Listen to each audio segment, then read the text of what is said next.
DNA జ్యోతిష్యానికి సాధారణ జ్యోతిష్యానికి తేడా ఏమిటంటే, వేల సంవత్సరాల నుండి సాధారణ జ్యోతిష్యం ద్వారా ఒక జాతక చక్రం చూసి భూత భవిష్యత్ వర్తమాన కాలాలలో ఎప్పుడు ఎలా ఏమి జరుగుతుందని చెబుతూ, ఒకవేళ అవి గాని అనుకూలంగా జరగకపోతే ఎలాగైనా ప్రకృతికి విరుద్ధంగా వాటిని మార్చేయాలని, అది కుదరకపోయినా పరిహారాల నెపంతో చేసే పద్ధతిది.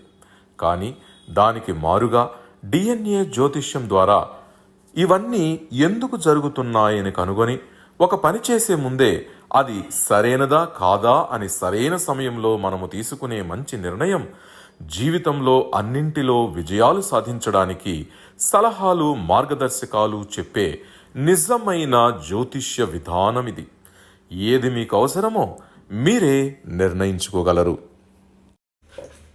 ప్రపంచవ్యాప్తంగా ఉన్న డిఎన్ఏ ఆస్ట్రాలజీ ప్రియమైన ప్రేక్షక మహాశయులందరికీ నా హృదయపూర్వక నమస్కారములు. నేను తిరుపతి పట్టణంలోని రేణిగుంట నుండి మీ గుణబ్రహ్మ సరస్వతి. చాలామంది అడుగుతుంటారు, జ్యోతిష్యం అనేది ఉందా? అయితే చాలామంది జ్యోతిష్యం గురించి ఏం చెప్తున్నారంటే, తలరాత, విధి, కర్మ అని అంటున్నారు. అసలు పూర్వజన్మ అని కూడా మరికొంతమంది అంటున్నారు. దీంట్లో ఏది నిజము అని అడుగుతుంటారు. యాక్చువల్గా జ్యోతిష్యం అనేది మనకు ఒక మార్గదర్శకంగా ఉపయోగపడే ఒక ఆధ్యాత్మికమైనటువంటి సాధనం, దైవిక సాధనం. అయితే మన వాళ్ళు ఇంతవరకు ఏం నేర్పించారంటే, జ్యోతిష్యం అనేది భవిష్యత్తును తెలుసుకోవడానికి ఉపయోగించే ఒక టూల్గా దాన్ని చెప్పడం, ఆ భవిష్యత్తులో మంచి చెడులు జరుగుతుంటాయి, ఫలానా సమయంలో మంచి జరుగుతుంది, ఫలానా సమయంలో చెడ్డ జరుగుతుందని దశా భుక్తి అంతర సూక్ష్మ ప్రాప్త దర్శనం అనుసరించి గ్రహాల యొక్క గోచారాలను అనుసరించి చెబుతూ, మంచి జరిగితే ఓకే అంటూ, చెడ్డగాని జరిగితే అది జరగకుండా ఏమైనా పరిహారం ఉందా, దాన్ని ఆపేయడానికి ఏమైనా రెమెడీస్ ఉన్నాయా అనేసి పండితుల దగ్గర తెలుసుకుని వాటిని చేస్తుంటారు. ఒకవైపు విధి, తలరాత ఇలాగే రాయబడింది, భగవంతుడు ఇలాగే అనుభవించి రమ్మని పంపించాడు అని జ్యోతిష్ శాస్త్రంలో ఉంది అని లెక్కలు కట్టుతూనే, ఒకవేళ చెడ్డ జరిగితే దానిని మార్చేయాలి అన్న ఉద్దేశంతో దానికి పరిహారాలు కూడా చెబుతున్నారు. ఒకటి, ఒకవేళ జ్యోతిష్యం అనేది ఉంటే అందులో చెప్పబడినటువంటి అంశాలు ఇలాగే జరుగుతాయి, ఈ సమయంలో ఫలానా పని, ఫలానా కార్యాన్ని మీరు చేస్తారు, మీరు ఎలా అయిపోతారు అలా అయిపోతారు అని చెప్పినప్పుడు అదేనా జరగాలి. లేదా అందులో ఒకవేళ మంచి జరిగినా చెడ్డ జరిగినా డైజెస్ట్ చేసుకోవాలి. ఒకవేళ చెడ్డ జరిగితే మాత్రం అది జరగనీయకుండా చేయాలని అక్కడ ఇచ్చినటువంటి విధి, తలరాతను పూర్వం రికార్డెడ్గా రాసి పంపించినటువంటి అంశాలను మార్చేయడానికి పరిహారాలు చెప్పండి అని అడుగుతుంటారు. అయితే ఒకటి, పరిహారమైనా ఉండాలి, లేదా జాతకములో చెప్పబడినటువంటి విషయాలైనా కరెక్ట్ కావాలి. ఇది true or false, not simultaneously. ఇది కానీ అవ్వాలి లేదా అదేనా అవ్వాలి, కానీ రెండూ కాదు కదా. అప్పుడు సత్యమైనా కావాలి లేదా అసత్యమైనా కావాలి. సత్యము అసత్యములు రెండు కూడా ఒకే సమయంలో కానేరవు కదా. కాబట్టి తలరాత, విధి అనేది కరెక్ట్ కాదు. కర్మ అనేది కరెక్టే. ఎందుకు అంటే, కర్మ అంటే పని. మనం చేస్తున్నటువంటి పని మంచి పని అయితే మంచి ఫలితాలని చేసినటువంటి వారే అనుభవిస్తున్నారు, లేదా చేసి వారు వెళ్ళిపోతే తర్వాత తరంలో వస్తున్నటువంటి వారికి ఆ ఫలితం దక్కుతా ఉంది. అదే చెడ్డ చేస్తే అదే సమయంలో ఆ చెడ్డ ఫలితాన్ని అనుభవిస్తారు. లేదా కాలం గడిచి వారు కాలం చేస్తే ఆ తర్వాత తరంలో వారి యొక్క వంశం అనేది దాని చేత బాధించబడుతుంది. అలాంటప్పుడు పూర్వజన్మ అనేది ఉందంటే ఉంటుంది. ఆ పూర్వజన్మ అనేది ఉంటేనే ఈ జన్మకి అది ట్రాన్స్ఫర్ అవుతా ఉంది. మరుజన్మ అనేది ఉందంటే మరుజన్మ కూడా ఉంటుంది. మనం ఇప్పుడు చేసినటువంటి పుణ్య పాప కర్మలని దానిని అనుభవించడానికి మరొక జన్మ ఎత్తవలసినదే. దీంట్లో ఎలాంటి తేడా లేదు. అయితే ఈ కర్మని వీరు ఎలాగ పొందుతున్నారు? మానవులంటే ప్రతి ఒక్కరు కూడాను వారు పుడుతున్నారు, పెద్దవాళ్ళు అవుతున్నారు, వారికి కావలసినటువంటి దినచర్యను పూర్తి చేసుకుంటున్నారు, ఉద్యోగానికి వెళ్తున్నారు, వస్తున్నారు, వివాహం చేసుకుంటున్నారు, సంతానాన్ని కంటున్నారు, వారిని వృద్ధి చేస్తున్నారు, వారికి మళ్ళీ వివాహాలు చేస్తున్నారు, ఉద్యోగాలు తెప్పిస్తున్నారు. ఇవన్నీ సక్రమంగా ప్రతి ఒక్కరూ ప్రకృతికి అనుకూలంగా చేస్తూ వెళ్తూనే ఉంటారు. ఇందులో ఎవరి యొక్క ప్రమేయం లేదు, అది సహజ సిద్ధంగా జరుగుతుంది. కానీ తమకు ప్రీతి కొరకు వారు ఆ పని చేయవలసినటువంటి పనే లేదు, లేకున్నా కానీ వాళ్ళ జీవనం జరుగుతుంది. తమకు కాని పని, తమకు చెందని పని, తమకు అవసరం లేనటువంటి పనిలో ఎవరైతే ఇన్వాల్వ్ అవుతారో అక్కడ వారికి పాప పుణ్య కర్మలు అనేవి అంటుతున్నాయి.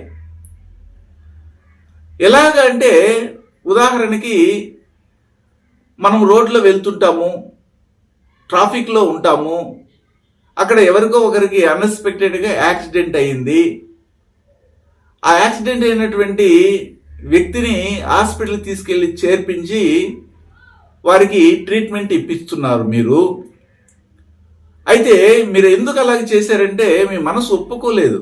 ఒక సాటి మనిషి ఇలాగా సతికలు పడి ఉంటే వారికి ఏదైనా అయిపోతుందేమో అన్న ఉద్దేశంతో మనము ప్రథమ చికిత్స కొరకైనా కానీ ఎక్కడో ఒక చోట తీసుకెళ్ళి చేపిస్తాం. అలాగా చేపించిన తర్వాత వాళ్ళు బయటపడ్డారంటే అక్కడి నుంచి అది పుణ్యకార్యం. అలా కాకుండా కావాలనే మీరు ఇన్వాల్వ్ అవ్వడం వలన వారికి చెడ్డ జరిగింది అనుకోండి, మిమ్మల్ని ఎవరు వాళ్ళని తీసుకెళ్ళి హాస్పిటల్లో చేర్పించమనో లేదా వాళ్ళని ఆదుకోమనో ఎవరు చెప్పలేదు. మీరు వాంటెడ్గా వెళ్ళారు. అందులో మంచి కార్యక్రమం కానీ జరిగితే మీకు పుణ్యం వస్తుంది. అందులో ఏదైనా కానీ అపస్మృతి జరిగితే దాని నుండి చెడ్డ కర్మ అనేది వస్తుంది. మీరు ఆఫీస్కి వెళ్తున్నారు, హ్యాపీగా గవర్నమెంట్ ఆఫీస్లోనో లేదా ప్రైవేట్ ఆఫీస్లోనో పనిచేస్తున్నారు. వెళ్ళిన వెంటనే మీకు కొలీగ్స్ ఉంటారు, కొలీగ్స్తో మాట్లాడుతుంటారు. ఒక ఐటీ ఫీల్డ్లో ఉన్నారు, ఒక పోలీస్ డిపార్ట్మెంట్లో ఉన్నారు, ఒక మెడికల్ డిపార్ట్మెంట్లో ఉన్నారు, ఒక టీచింగ్ ఫీల్డ్లో ఉన్నారు. మీ స్టాఫ్ అనేది ఉంటుంది, ఆ స్టాఫ్తో మాట్లాడుతున్నారు. ఏం మాట్లాడతారు? మీ ఆఫీస్ సంబంధమైన విషయాలు మాట్లాడితే సమస్య లేదు. ఇతరుల యొక్క పర్సనల్ విషయాల్లోకి వెళ్ళి మాట్లాడుతుంటారు. ఇతరుల గురించి గ్యాసిప్స్ ఎక్కువగా మాట్లాడుతుంటారు. మీకు అవసరం లేనటువంటి విషయాల్ని మాట్లాడడం వల్ల దాని ద్వారా వచ్చే కర్మ తర్వాత కాలంలో మీరు అనుభవించాలి. మీరు వారి గురించి చెడ్డగా మాట్లాడుతూ ఉంటే అదే విధంగా వేరే వారు మీ గురించి తర్వాత కాలంలో మాట్లాడతారు. Every reaction there is equal and opposite reaction అంటే ఇదే. అంటే మనకు కావాలనే ఒక విషయంలో కల్పించుకొని మనకు అవసరం లేకపోయినా కానీ అందులో ఇన్వాల్వ్ అయ్యి తీసుకొచ్చుకునేదే మంచి కర్మలు మరియు చెడ్డ కర్మలు. ఆ విధంగా మనకి కర్మ ఫలం అనేది వస్తుంది. ఇది మనం గమనించాలి.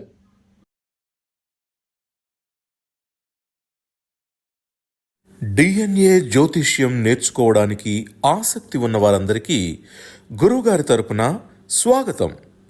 దైవజ్ఞ శ్రీ గుణబ్రహ్మ సరస్వతి గారి నుండి ఆన్లైన్ ఆడియో క్లాసుల ద్వారా అద్భుతమైన ఈ వంశపారంపర్య జ్యోతిష్యంను బేసిక్స్ నుండి అడ్వాన్స్ వరకు నేర్చుకోవాలంటే మీరు ఒక్కసారిగా ఫీజు చెల్లించేస్తే మిమ్మల్ని డిఎన్ఏ వాట్సాప్ గ్రూప్లో యాడ్ చేసినప్పటి నుండి మీ జీవితకాలం డిఎన్ఏ జ్యోతిష్యానికి సంబంధించిన క్రొత్త అప్డేట్స్ని ఆ వాట్సాప్ గ్రూప్లో నిరంతరం పొందవచ్చు. ఫీజు చెల్లించిన వెంటనే జరిగిపోయిన పాఠాలు మీ ఈమెయిల్ ఐడి ఇస్తే గూగుల్ డ్రైవ్కి మొదటే గురువుగారు పంపిస్తారు. అందులో మీకేదైనా డౌట్స్ వస్తే జూమ్ క్లాస్లో గురువుగారే స్వయంగా క్లియర్ చేస్తారు. పీడిఎఫ్ కానీ ప్రింటింగ్ మెటీరియల్ కానీ ఇవ్వబడదని గమనించగలరు. సాధారణంగా కొంతమందిని చూడొచ్చు, అష్టకర్మలలోనే ప్రతి ఒక్కరు కూడా పుట్టడం అనేది జరుగుతుంది. ఆ అష్ట అంటే ఏమిటంటే 8. 8 అనే అంకెని మీరు చూస్తే ఒక లూప్ లాగా ఉంటుంది. అది దాంట్లోకి మనం ఎంటర్ అయ్యి స్టార్ట్ చేస్తే ప్రయాణాన్ని పైకి కిందికి తిరుగుతూనే ఉంటాం, బయటికి రావడానికి అవకాశం ఉండదు. ఎప్పుడైతే ఆ 8ని మనం దాటేస్తామో కర్మ నుంచి మనం నల్లిఫై చేసుకుని బయటికి వెళ్ళినట్టు, అలాగ అయినటువంటి వాళ్ళే సిద్ధులు, మహానుభావులు, ఋషులు, మునులు కూడా.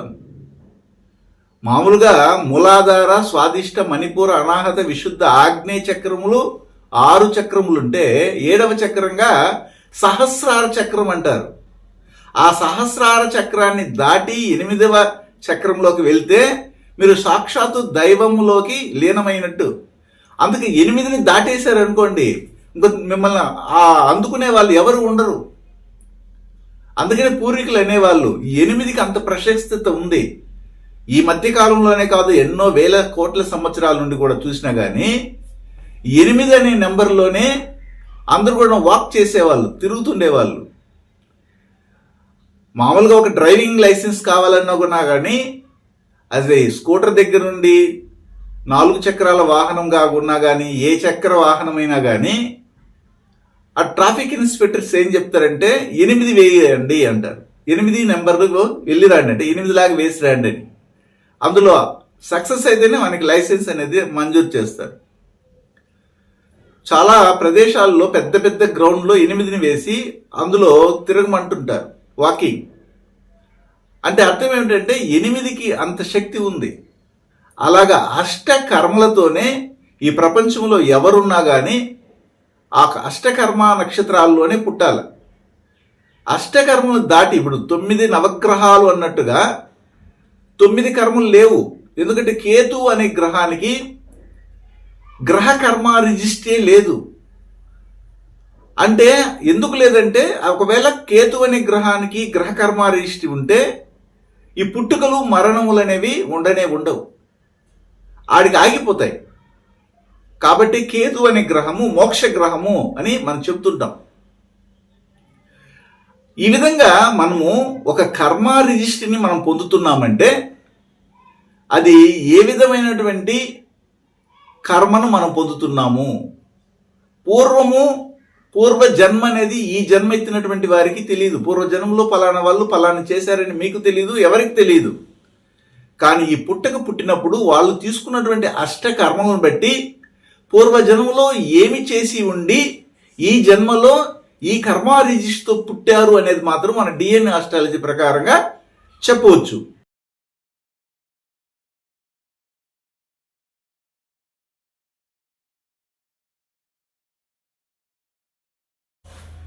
ఇందులో పూర్వ జన్మలో మనము ఏమి పుణ్యకార్యములను చేసుంటే, ఏమి పాప కార్యములను చేసుంటే ఈ జన్మలో బుధుని కర్మ రిజిస్ట్రీ కలిగినటువంటి రోహిణి, ఉత్తర, పూర్వాషాఢ ఈ 3 నక్షత్రాల కలయిక ఉన్నటువంటి వంశ పరంపరలో పుట్టడానికి పర్మిషన్ అనేది ఉంటుంది అన్న అంశాన్ని మనం చూడబోతున్నాం.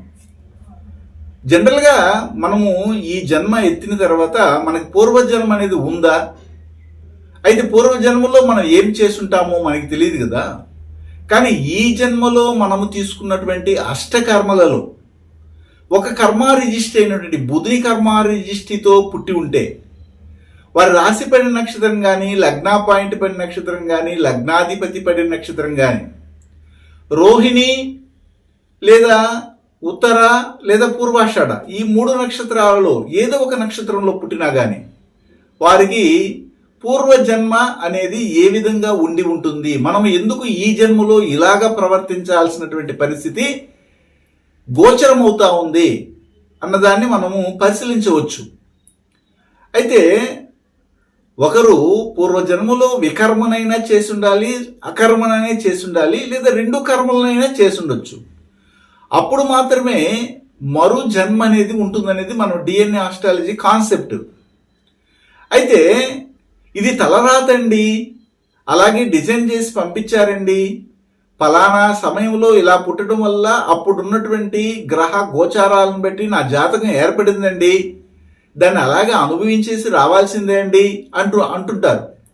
అయితే ఆ విధంగా ఫలానా గ్రహాలు లగ్నంలో కానీ లేదా ఇతర 12 భావాలలో ఉన్నప్పుడు మాత్రమే మీరు ఎందుకు పుట్టాలి, అలా ఎందుకు జరిగింది, ఏ కారణం లేకుండానే మీ జాతకంలో గురువు కానీ లేదా ఇతర గ్రహాలు కానీ ఫలానా ప్లేసుల్లో ఎందుకు వచ్చి కూర్చున్నప్పుడే మీరు ఈ భూమిలో రావాలి, అంటే ఈ భూలోకంలోకి రావాలి, దీనికి కారణం ఉంటుంది కదా, ఏం చేసుకొని ఉంటే ఈ జన్మ ఎత్తారు అన్న దాన్ని తెలియజేస్తుంది మనం తీసుకున్నటువంటి కర్మ రిజిస్ట్రీ. ఆ కర్మ దోషము, కర్మ శాపము. పూర్వజన్మలో ఎవరైతే తమకున్నటువంటి జ్ఞానాన్ని ఎవరికి పంచకుండా తమ మాత్రమే అనుభవించాలి, తన కుటుంబం మాత్రమే దాన్ని పొందాలి అన్నటువంటి ఆలోచన కలిగినటువంటి వారు కొంతమంది ఉన్నారు అప్పట్లో. అంతెందుకు ఒక మంత్రాన్ని ఇతర జాతుల వారికి, ఇతర మతాల వారికి బోధించకూడదు. కాబట్టి మంత్ర ఉపదేశం చేయాలంటే చెవులో ఎవరికి తెలియకుండా చెప్పి ఉపదేశం చేసేవాళ్ళు. దానికి వ్యతిరేకంగా కొంతమంది మహానుభావులు ఆ మంత్రాన్ని గట్టిగా అరిచి అందరూ వినాలి అని చెప్పినటువంటి వాళ్ళు కూడా ఉన్నారు. అయితే ఆ విధంగా పూర్వీకులు, మహానుభావులు, జ్ఞానులు అని చెప్పబడే కొన్ని తెగల వాళ్ళు, జాతుల వాళ్ళు ఏం చేశారంటే తమ యొక్క జ్ఞానాన్ని 10 మందికి పంచకూడదు అని నిక్షిప్తంగా, గుప్తంగా అది దాచిపెట్టినారు. ఆ దాచిపెట్టినటువంటి ఆ కర్మ ఏమవుతుందంటే అది అకర్మం. అది అంటే అకర్మంగా మారిపోతుంది.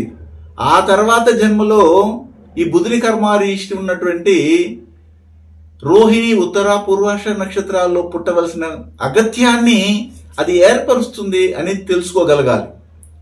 అదేవిధంగా ముఖ్యంగా పూర్వీకుల గురించి, అంటే పూర్వీక జన్మలో, అంటే పూర్వజన్మలో ఇతరుల్ని అపహాస్యం చేయడం, హేళన చేయడం, తక్కువగా మాట్లాడడం, ఇక్కడ విషయాల్ని అక్కడ, అక్కడ విషయాల్ని ఇక్కడ చెప్పడం, అందువల్ల ఈ జన్మలో వారు జర్నలిస్టులుగా పుట్టడం, అంటే అక్కడ మాట్లాడడం, ఇక్కడ మాట్లాడడం, ఇద్దరికి గొడవలు పెట్టేయడం, అంటే ఇద్దరిని బ్యాలెన్స్ చేయడం. ఇలాంటి పరిస్థితి పూర్వము చాలా వరకు ఇవి పూర్వ జన్మలో జరిగి ఉంటాయి. అందువల్లే ఈ జన్మలో వీరు రోహిణి, ఉత్తర, పూర్వాష నక్షత్రంలో పుట్టడము, వారు జర్నలిజంలోకి వెళ్ళడం అనేది జరుగుతుంది.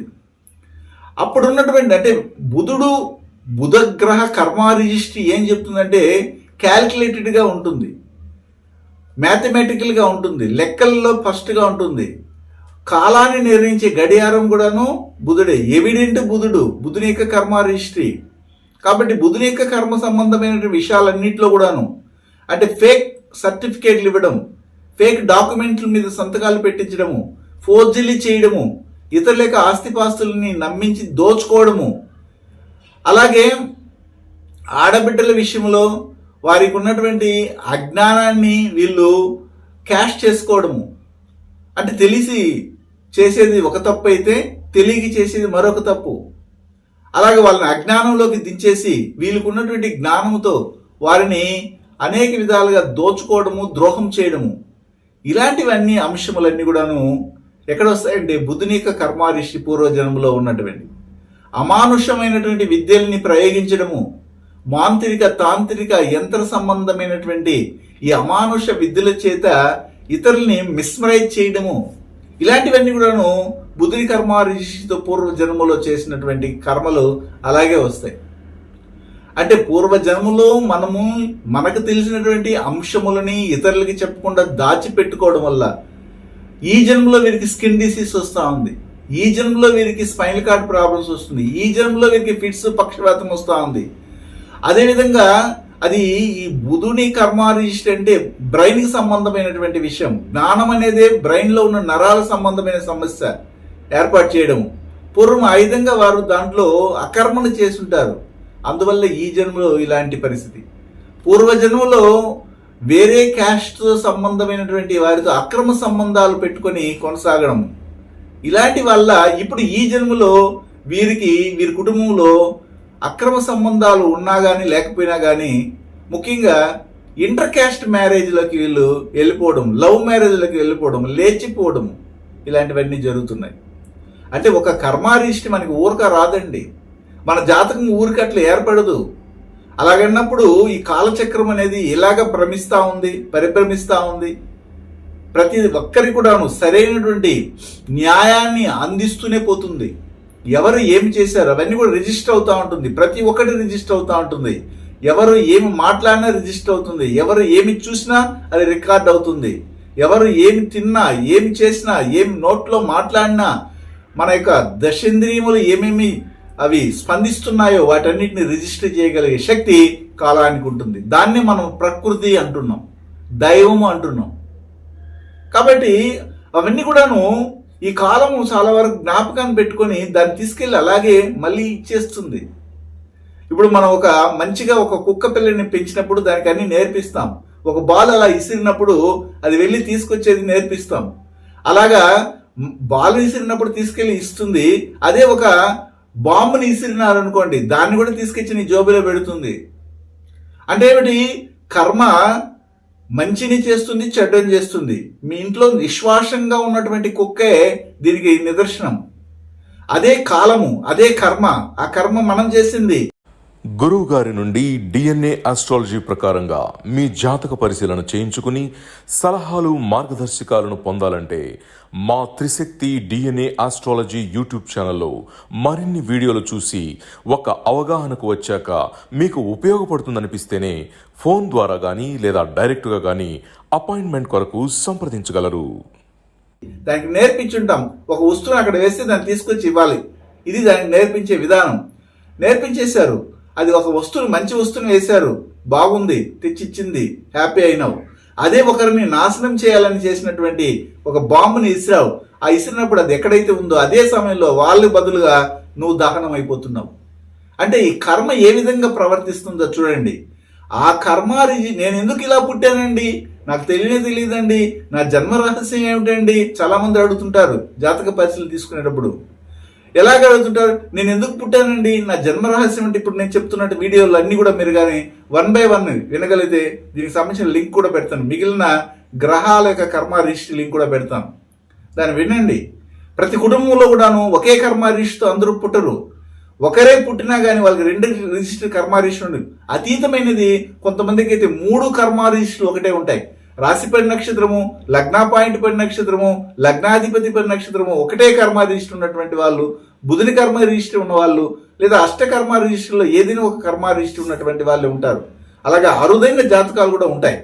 అప్పుడు వారికి చాలా బలమైనటువంటి కర్మ రిజిస్టర్తో వాళ్ళు పుట్టారు. కంప్లీట్గా పూర్వజన్మలో అదే విషయం మీద ఎక్కువ ఫోకస్ చేస్తుంటారని మనం చెప్తాం. అంటే ఇతరులకి టీచింగ్ చేసే సమయంలో ద్రోహం జరిగి ఉంటుంది. ఫీజు తీసుకోవడము కానీ టీచింగ్ సరిగా చేయకపోవడము. వడ్డీ వ్యాపారానికి సంబంధమైనటువంటిది గ్రహము బుధుని కర్మ రిజిస్ట్రీ. పూర్వజన్మలో వీళ్ళు ఎక్కువ వడ్డీకి డబ్బులు ఇవ్వడం. అంటే ఇప్పుడు చూస్తుంటాం మనం కలియుగంలో కూడాను. పూర్వజన్మలో ఎలా ఉందంటే వాళ్ళు అప్పుడే కూడాను డబ్బులు ఇస్తూ దాని తక్కువ వడ్డీ కాకుండా అధిక వడ్డీని వసూలు చేయడం, హింసించడము, ఇలాంటి విషయాలు చేస్తుంటారు. అది ఇప్పుడు ఈ జన్మలో వీరి కుటుంబంలో చాలా వరకు స్కిన్ సంబంధమైన సమస్యలు, సోరియాసిస్, స్కిన్ అలర్జీ ఇలాంటివి ఏర్పడతాయి. అలాగే సిఎన్ఎస్ ప్రాబ్లం అంటారు, సెంట్రల్ నర్వస్ సిస్టమ్, మెదడు సంబంధమైన సమస్యలు, స్పైనల్ కార్డ్ ప్రాబ్లమ్స్, ఫిట్స్, పక్షవాతము, కుటుంబంలో విడాకులు సంబంధమైన దోషాలు ఏర్పడతాయి. పూర్వజన్మలో వీళ్ళు ఎంతో మంది విడగొట్టేసి ఉంటారు. వీరి యొక్క జ్ఞానాన్ని ఉపయోగించి ఇతరుల యొక్క బ్రెయిన్ తినేసి చాలా వరకు విడగొట్టేసి ఉంటారు. ఇప్పుడు వీరి కుటుంబ పరంపరలో కంపల్సరీగా ఒక విడాకులు అనేది రన్ అవుతుంది. అదేవిధంగా ఇతర వ్యక్తుల యొక్క ప్రేమ సంబంధం విషయంలో వీరు ఇన్వాల్వ్ అయి ఉంటారు. వద్దన్నా కానీ వాళ్ళ దగ్గర ఆ ప్రేమ సంబంధమైన విషయాల్లో వాళ్ళని ఇన్వాల్వ్ చేయించుంటారు. అదేవిధంగా ఇక్కడ రోహిణి నక్షత్రం పుట్టి compulsory inter caste marriage or love marriage fail అవ్వడం కానీ పాస్ అవ్వడం కానీ 2 జరుగుతుంది. ఇలాగా ఇదే కుటుంబంలో పూర్వం వీళ్ళు సరిగా ఉపాధ్యాయ వృత్తిలో ఉన్నా కానీ ఫినాన్స్ డిపార్ట్మెంట్లో ఉన్నా కానీ న్యాయం చేయకపోవడం వల్ల, ముఖ్యంగా ఉపాధ్యాయ వృత్తిలో ఉండి న్యాయంగా తీసుకున్న ఫీజుకి సరైనటువంటి బోధనలు చేయకపోవడం వల్ల ఈ జన్మలో కంపల్సరిగా వీరు బోధించవలసిన పరిస్థితి ఏర్పడుతుంది. ఇదే కుటుంబంలో అజ్ఞానులు కూడా ఏర్పడతారు, జ్ఞానం లేని వాళ్ళు ఏర్పడతారు, ఏమి చదువు సందులు రాని వాళ్ళు కూడా రోహిణి ఉత్తర పూర్వాష నక్షత్రాల్లో ఉన్నటువంటి వాళ్ళు ఉన్నారు. అదే కుటుంబంలో హైయెస్ట్ డిగ్రీ పీజీలు డాక్టరేట్ చేసిన వాళ్ళు కూడా ఉంటారు. రెండు ఎక్స్ట్రీమ్స్ ఉంటాయి. ఇదే కుటుంబంలో పూర్వజన్మలో ఎవరన్నా ఒకరు కావాలని ఒక బావిలోనో లేకపోతే ఒక సముద్రంలోనో ఒక నీటిలోనో తోసేసిన వాళ్ళు ఉంటారు. కావాలని ఆడుకుంటూ కావాలని ఒక పగ కార్పణ్యాలతో హింసించి వారిని ఆట పట్టించాలని చేసి అల్పాయుష్తో వాళ్ళని జీవించకుండా చేస్తుండవచ్చు. అదే కుటుంబంలో ఇప్పుడు బుధుని కర్మ రిష్టి ఉన్నటువంటి కుటుంబ పరంపరలో చూడండి ఒక అల్పాయుష్ దోషం అనేది వెంటాడుతుంది. ఇవన్నీ కూడా ఎలా వస్తున్నాయి? పూర్వం మనం చేసుకున్నటువంటి కర్మ దాన్ని అలాగే ఈ కాలం తీసుకొచ్చి మన ముందర నిలబెడుతుంది. అంటే ఏమిటి? కర్మ will take the huge revenge, largest revenge అని అంటాం. అది ఒక బూమరాన్ లాగా పనిచేస్తుంది. బూమరాన్ అనడం కంటే కూడాను it is a atomic bomb, it is an atomic bomb అని చెప్పొచ్చు.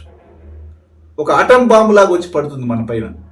ఇంతకుముందు చెప్పినటువంటి కుక్క ఏ విధంగానైతే ఆటం బాంబు తీసుకెళ్లి చేతిలో పెడుతుందో ఆ విధంగా.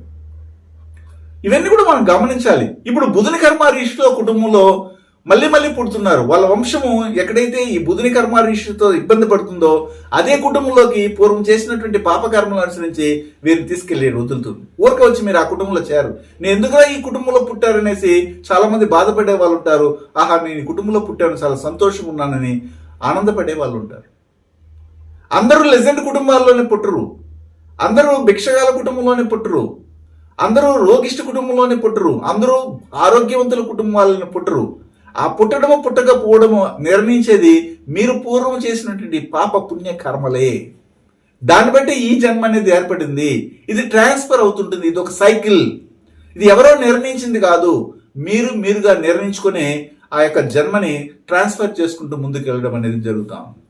ఒకవేళ బుధుని కర్మ రిషిలో మీ కుటుంబంలో ఉన్నారు, మీరు అదే కుటుంబంలోకి వచ్చారు, అప్పుడు రోహిణి ఉత్తర పూర్వాష నక్షత్రాలు కంపల్సరీగా ఉంటాయి.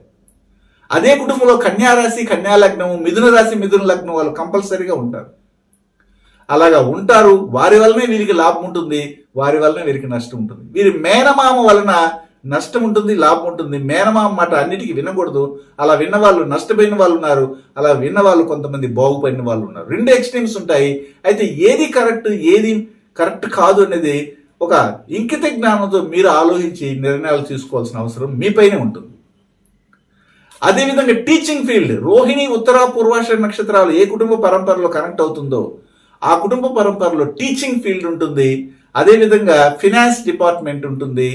అదేవిధంగా చార్టెడ్ అకౌంట్ తర్వాత వచ్చి ఈ యొక్క జర్నలిజం, ప్రింటింగ్ ప్రెస్, లిటరేచర్ ఇలాంటి వృత్తుల్లో ఉన్నటువంటి వాళ్ళు ఎక్కువగా ఉంటారు. గొప్ప జ్ఞానులు ఉంటారు, సైంటిస్టులు ఉంటారు, ఆల్ఫా నాలెడ్జ్ పర్సన్స్గా ఉంటారు. అదే కుటుంబంలో ఏమి చదువుకొని వాళ్ళు ఉంటారు కానీ జ్ఞానవంతులుగా ఉంటారు. అదే కుటుంబంలో అధికమైనటువంటి జ్ఞాపశక్తిని కలిగినటువంటి వాళ్ళు ఉంటారు. అదే కుటుంబంలో వాళ్ళ ఇంటి అడ్రస్ను మర్చిపోయే వాళ్ళు కూడా ఉంటారు. ఇన్ని ఎక్స్ట్రీమ్స్ ఉంటాయి. అయితే నెగిటివ్ ఏమిటంటే ఫిట్స్, పక్షపాతము, సెంట్రల్ నర్వస్ సిస్టమ్ ఎన్నుకోసి దెబ్బతినడము, ఆ తర్వాత L1, L2, L3, L4 లంబా problem, C1, C2 ఈ మెడ దగ్గర నొప్పి, మెడను తిప్పలేకపోవడము, భుజాలు కదలలేకపోవడము, కాళ్ళు చేతుల్లో నరాల సంబంధమైన వ్యాధులతో, బ్రెయిన్ సంబంధమైన స్ట్రోక్స్తో ఇబ్బంది పడేవాళ్ళు ఎక్కువ. ఆటిజం ప్రాబ్లమ్స్, పార్కిన్సన్ ప్రాబ్లంతో ఇబ్బంది పడేవాళ్ళు ఈ కుటుంబంలోనే పుడతారు. దానికి కారణము పూర్వజన్మలో వారు చేసినటువంటి పాప కర్మలు. అయితే బుధుని కర్మారీషి చెప్పే రోహిణి ఉత్తర పూర్వాషాఢ నక్షత్ర కుటుంబ పరంపరలోనే inter caste marriage, love marriage లేదా ఎలాప్ అయిపోవడము ఇలాంటివి జరుగుతూ ఉన్నాయి. అదే కుటుంబ పరంపరలో మంచిగా ఐటీ ఫీల్డ్లో ఉన్న వాళ్ళు, ఇతర దేశాల్లో చక్రం తిప్పేవాళ్ళు, సైంటిఫిక్గా వారికి ఉన్నటువంటి నాలెడ్జ్ ఎవరికి ఉండదు. ఇది పాజిటివ్గా కూడా మనం తీసుకోవచ్చు. అదే కుటుంబ పరంపరలో విడాకులు సంబంధమైన ఒక సమస్య అనేది తలెత్తుతుంది. రెండో వివాహానికి వెళ్ళవలసిన పరిస్థితిని ఈ యొక్క పూర్వం చేసినట్టు కర్మ రిజిస్ట్రీ ఇక్కడ రేడియేట్ అవుతా ఉంది. అయితే రోహిణి ఉత్తర పూర్వాషాఢ నక్షత్రాల్లో ఏ కుటుంబంలోనైతే పుడతారో ఆ కుటుంబం చుట్టూ ఉన్నటువంటి బాంధవ్యాలు ఎవరై ఉంటారు అనేది మనం చూడాలి. ముఖ్యంగా ఆశ్లేష నక్షత్రంలో పుట్టినటువంటి వారు కానీ, జ్యేష్ఠ నక్షత్రంలో పుట్టినటువంటి వాళ్ళు, రేవతి నక్షత్రాల్లో పుట్టినటువంటి వాళ్ళే వీళ్ళు చుట్టూ తిరుగుతుంటారు. వీరే వీళ్ళకి మంచి చేస్తుంటారు, వీరే వీళ్ళకి చెడ్డ చేస్తుంటారు. కాబట్టి పరిశీలించండి. చాలామంది అడుగుతుంటారు, ఏమండి మేము ఈ నక్షత్రంలో పుట్టామండి, మాకు ఎవరు మంచి చేస్తారండి, ఎవరు చెడ్డ చేస్తారండి? ఈ బుధుని కర్మారీషితో పుట్టినటువంటి వారికి మంచి చేసే వాళ్ళు ఆశ్లేష మరియు జ్యేష్ఠ, ఇంకొక నక్షత్రం ఏమిటంటే రేవతి నక్షత్రాల వాళ్ళే. వారి వల్లనే వీరికి చెడ్డు, వీరి వల్లనే వీరు ఎదుగుతారు, వారి వల్లనే వీరు అతఃపాతాలానికి తొక్కివేయబడతారు. ఒకవేళ మీది కన్యారాశి, కన్యా లగ్నము, మిథున రాశి, మిథున లగ్నమై మీరు రోహిణి, ఉత్తర, పూర్వాషాఢ నక్షత్రాలలోనే పుట్టి ఉంటే, ఏదో ఒక నక్షత్రంలో ఖచ్చితంగా ఎవరి వలనో మీకు థ్రెట్ లేదు, మీకున్నట్టు అతి తెలివి వలన మీరే నాశనం అయిపోతున్నారు. కాబట్టి ఎప్పుడు ఏ విధమైనటువంటి జ్ఞానాన్ని ఉపయోగించాలి? మీకు అమితమైన అతి తెలివి, ఎవరు మనకి చెప్పాల్సిన అవసరం లేదు, నాకే అన్నీ తెలుసు. మీ ఇంట్లో వాళ్ళు ఎవరైనా మీకు సలహా ఇచ్చినా కానీ అమ్మగారిని లేదా నాన్నగారిని తిడుతుంటారు తిరిగి, మా నీకేం తెలియదు గమ్మునుండు, నాన్నగారు మీకేం తెలియదు గమ్మునుండు, మాకు తెలుసు అన్నీ అంటుంటారు. వారు ఎవరై ఉంటారు అనుకున్నారు? రోహిణి, ఉత్తర, పూర్వాషాఢ నక్షత్రాల్లో రాశిపడి నక్షత్రం, లగ్న పాయింట్ పడి నక్షత్రం, లగ్నాధిపతి పడి నక్షత్రం చెందినటువంటి వాళ్ళే ఉంటారు. అంటే మనం ఒక కర్మ రిజిస్ట్రీలో మనం ఈ జన్మ ఎత్తుతున్నామంటే పూర్వజన్మలో దానిలో ఇప్పుడు అనుభవిస్తున్న దానికన్నిటికి వ్యతిరేకంగా ఒకరికి ఆ పని చేసి వచ్చుంటాము. ఇప్పుడు ఎందుకు నాకు ఈ స్కిన్ డిసీజ్ వచ్చింది, బయట వెళ్ళి నేను తిరగలేకపోతున్నాను, అందరూ బొల్లి శరీరం వేసుకున్నారని తింటున్నారంటే పూర్వజన్మలో మీరు ఇతరుల పట్ల అసూయని, ఈర్షని, జుగుప్సగా మీరు ప్రవర్తింపజేస్తుంటారు. అందువల్ల మీరు ఇప్పుడు ఈ జన్మలో ఇలాగ అనుభవిస్తున్నారు. పూర్వజన్మలో మీరు చేసినటువంటి ఎన్నుపాము ఈర్చుంటారు, పాముల్ని కొట్టడం కానీ అలాంటి జంతువుల్ని హింసించుంటారు. కాబట్టి మీ యొక్క ఎన్నుపూస అంటే స్పైనల్ కార్డ్ ప్రాబ్లం వచ్చి మంచానికి లేదా ఈ వీల్ చైర్కి అతుక్కొని ఉంటారు. ఎడ్యుకేషన్ డిపార్ట్మెంట్లో అందుకే చెప్తారు పండిత పుత్ర సుంటహ అంటారు. మీ కుటుంబంలో రోహిణి, ఉత్తర, పూర్వాషాఢ నక్షత్రాలు పుడుతున్నా కానీ, మీరు పండితులుగా ఉన్నా కానీ మీ కుటుంబంలో ఉన్నట్టు బిడ్డలు ఎందుకు పనికిరాని సుంటలుగా తయారై ఉంటారు. ఎందుకంటే పూర్వజన్మలో మీరు ఏం చేస్తుంటారంటే ఎట్టి పరిస్థితుల్లోనూ మీకున్న జ్ఞానాన్ని పంచి ఉండరు. అందుకని ఈ జన్మలోనైనా ఈ రోహిణి, ఉత్తర, పూర్వాషాఢ నక్షత్రాలు పుట్టారు కాబట్టి ఈ జన్మలోనే మీకున్నట్టు జ్ఞానాన్ని 10 మందికి అందించండి. తెలిసిన విషయాలన్నింటినీ అందరికీ చెప్పండి. ఒక జ్యోతిష్యుడు ఎవరైతే ఉంటారో వారు రోహిణి, ఉత్తర, పూర్వాషాఢ నక్షత్రాల్లో కనెక్ట్ అవుతే గొప్ప జ్యోతిష్యులుగా తయారవుతున్నారు. అందుకని వారు ఎప్పుడు కూడాను ఈ జ్యోతిష శాస్త్రంలో కూడాను తెలిసిన విషయాలన్నింటినీ అందరికీ చెప్పాలి. కానీ కొంతమంది మహానుభావులు ఏం చేస్తారంటే తన కుటుంబం, తన వంశానికి మాత్రమే సీక్రెట్స్ చెప్పుకుంటారు, మిగిలిన వాటిని బయట వారికి చెప్పరు. కానీ మనం అలా చేయము. DNA ఆస్ట్రాలజర్గా ఏ ఒక్క విషయాన్నైనా కానీ మా గురువుల ద్వారా పొందిన జ్ఞానాన్ని అందరికి పంచి అందరూ కూడా ఉద్ధరించబడాలన్న ఉద్దేశంతో మేము ప్రతి ఒక్క విషయాన్ని, జ్ఞానాన్ని ప్రచురణ చేస్తూనే ఉన్నాం. ఇవన్నీ కూడా మనం గమనించవచ్చు. శుభం.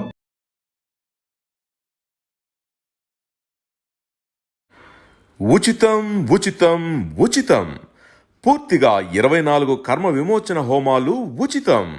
హిమాలయాలలోని యతీంద్రులు, అవధూతలచే మహామంత్రోపదేశం పొంది వారి గురు పరంపరలో దైవజ్ఞ శ్రీ గుణబ్రహ్మ సరస్వతి గారు అధర్వణ వేద దక్షిణాచార పద్ధతి ద్వారా పూర్వం వశిష్ఠ, వాల్మీకాది ఋషులు చేసిన విధంగా ప్రతి శుక్రవారం విలువ కట్టలేని అమూల్యమైన 24 హోమాలను ఏకకాలంలో ఒకే హోమగుండంలో గత 24 సంవత్సరాలుగా లోక కళ్యాణం కొరకు కర్మ విమోచన హోమక్రియను చేస్తూ నమ్మి వచ్చిన నిజమైన భక్తులకు శ్రీ జగన్మాత కృపతో మంచి చేస్తున్నారు.